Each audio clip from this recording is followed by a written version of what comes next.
physical or cultural health establishment and allow for clothing and variety stores of up to 10,000 square feet per establishment. So in order to fully implement the changes to the large-scale commercial development plan, we are now asking the members to ratify, confirm, and authorize an execution of a third amendment to the project operating agreement, specifically to allow for a physical or cultural health establishment and to allow for clothing and variety stores of 10,000 square feet or less per establishment. That is it. Comments or discussion? Anybody see a problem? Okay, good. Dimitri. Another cleanup amendment, Mr. Chairman. This relates back to the board's January authorization of utilizing our own funds in the run-up to us going to the bond market and getting capital authorization, which you mentioned earlier. And it conforms the actions that the board took last month relative to specific documentation, specific contractors. So it conforms the two so that we can proceed and most specifically be in the ground with the PRA Plaza by the end of the week, most specifically, the end of the month, specifically do our portion of 9A in an expeditious basis. And the last piece, Liberty Street Bridge, and the coordination we're doing with the Port Authority of New York for that completion. Okay, so this is in the pipeline. Yes, sir. It's a little bit of a modification. In January, you gave us broad authority to proceed along these lines. Last month, you gave us specific authority relative to particular contracts. What we are doing here is conforming those two, that they speak together as we run up to A, proceeding with the projects, and two, as we get our full bond authorization and the capital plan approval. Okay. Have discussion on this? Any comments, questions? Okay, we're good there. And just educate me here on protocol. We don't need a vote on this, or we do? The absence of a vote indicates consent by the members. Okay, so we have consent because nobody said no. Yes, sir. Fine. Okay, so corporate actions. These are things that we do have to do. Authorization to enter into a bond purchase agreement with underwriters. We've been talking about going to the market in September. It takes us 2 or 3 months to get there. Bob, you want to brief the members? Thank you, Mr. Chairman. As the board's well aware, by now we plan to go to the market. We have all the components of our financing team but one. That's before you today. Those are the underwriters. Just by recollection, we have the bond counsel, we have the FA, and the real estate consultant, which was approved last month.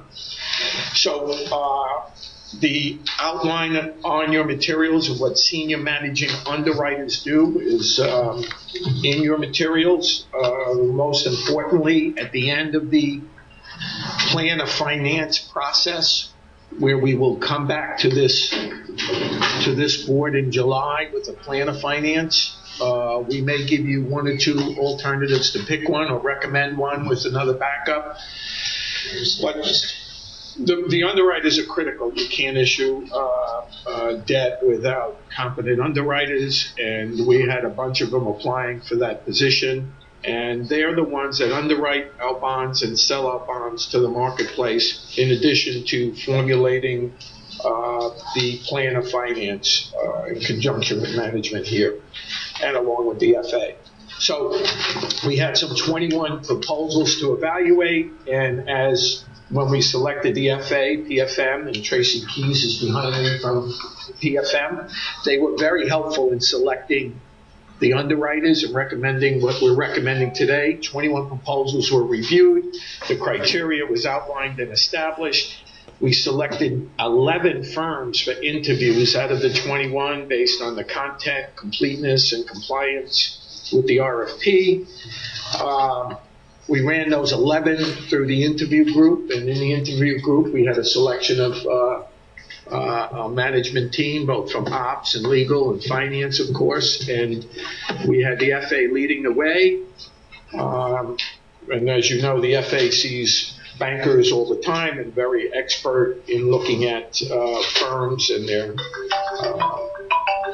requirements. Anyway, as a result of that process and a result of the 11 interviews, we rated them in accordance with our criteria. We're presenting for the members' approval authorization to enter into a bond purchase agreement with the lead senior bank running, book running manager is the firm of Citigroup Global Markets. They've handled out debt before. I want to point out that it was a very close competitive contest. We have, some of the best bankers in the world in New York City. You had B of A, JP Chase, all very competent and could run this. And it came down to, who had the edge based on the entirety of the group. And Citigroup is recommended to you as the lead. We discussed at length whether to have a co-manager. We decided to have a senior co-manager. The minority firm of Samuel Ramirez is recommended and won that second spot. And out of the 11, we took the next 5 firms, and we needed a co-managing group to help market and sell our bonds.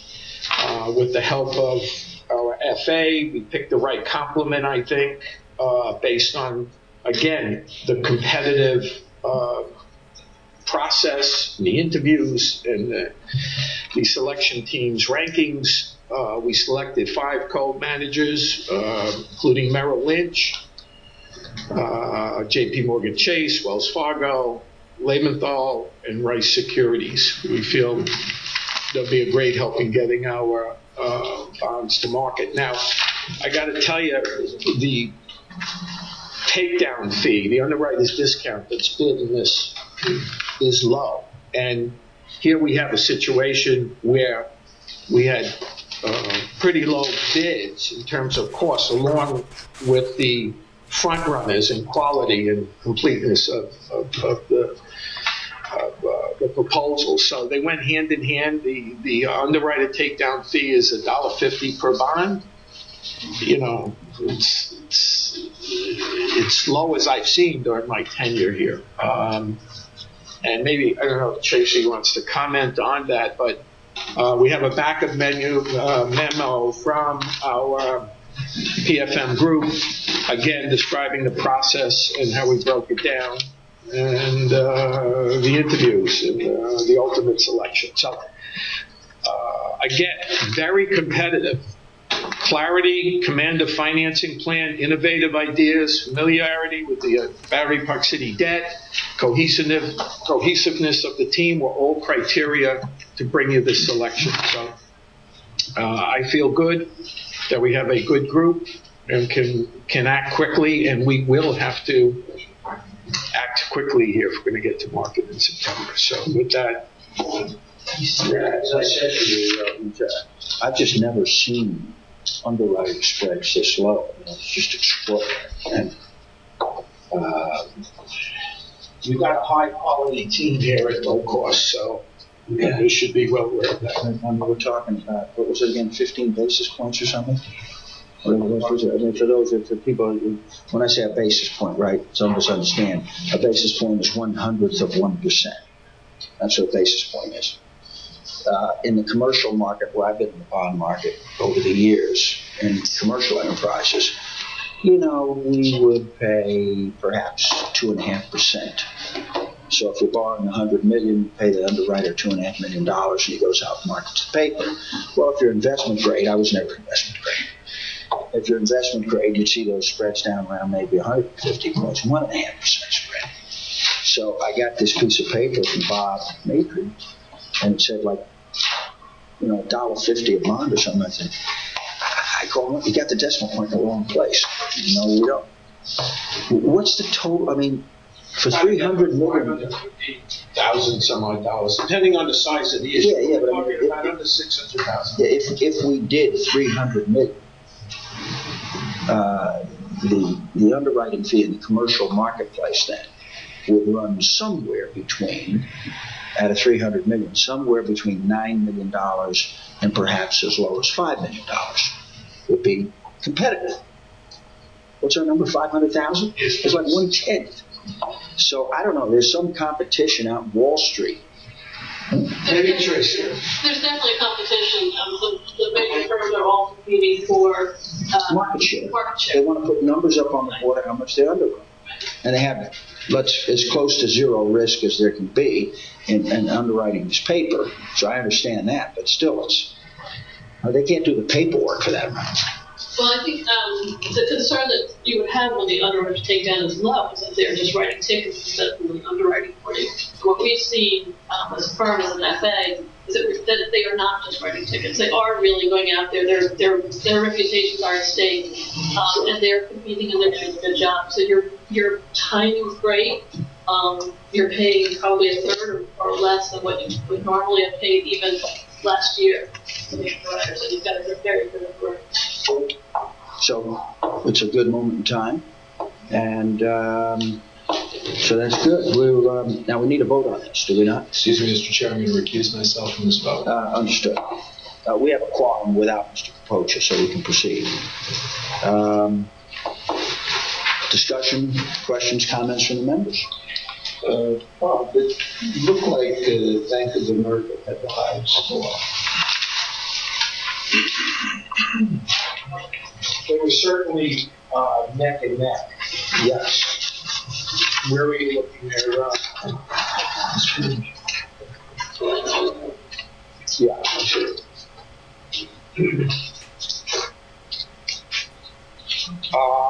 Yes, that was, do you want to comment? Why don't you comment? Why they have the lowest? No. Oh, sorry. No, on the ranking, he's pointing out the state had the highest score. On the original, they had on the written piece, they had the highest ranking. Right. But it was very, very close. I mean, these were almost impossible to. That ranking sheet you see is for just the written. And the combined selection was written, oral, and then the other factors. That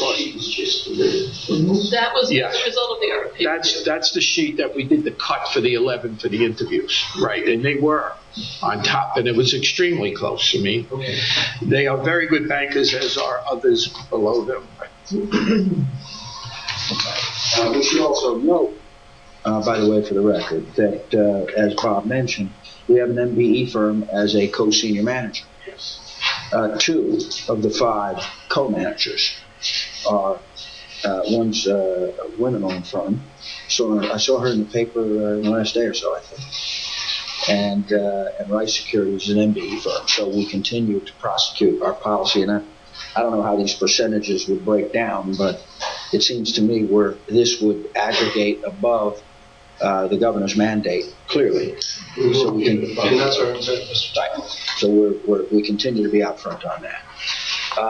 Okay, we have a motion to approve the underwriters. Mr. Matone gives us a motion. We have a second from Mr. Barancini. Hearing no opposition. Approved. General Counsel, Phyllis? Yes, this resolution is a resolution whereby we're seeking approval to amend the guidelines for the use of interest rate exchange agreements. Just by way of background, the authority was authorized by statute to issue interest rate exchange agreements in May 2003 in connection with the authority's 2003 bond offering. Interest rate exchange agreements, as I'm sure you're all aware, are commonly referred to as swaps.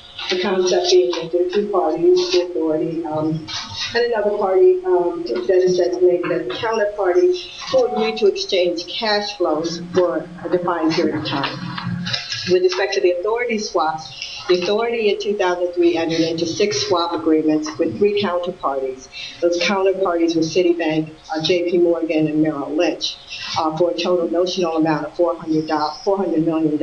And I'm assuming that we're all aware of what the notional amount is. That's just the amount that's agreed upon as the amount that's agreed upon by the parties as the exchange interest rate payments